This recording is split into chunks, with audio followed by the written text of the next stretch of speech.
Enough. Mercy is a lie told by the weak to comfort their failure.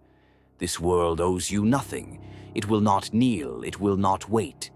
You want victory? Then take it, with blood, with pain, with fire.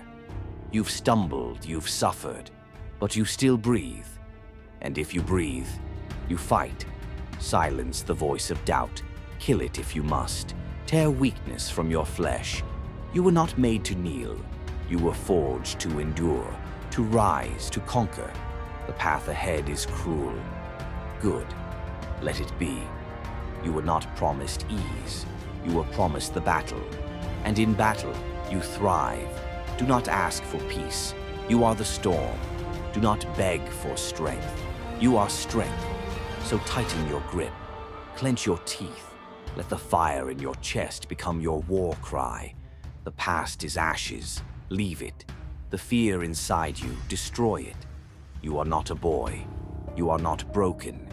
You are a force. And when the world dares to stand in your way, you crush it. Not with anger, with purpose. Because the time is not when you are ready. The time is now. Stand, fight, win.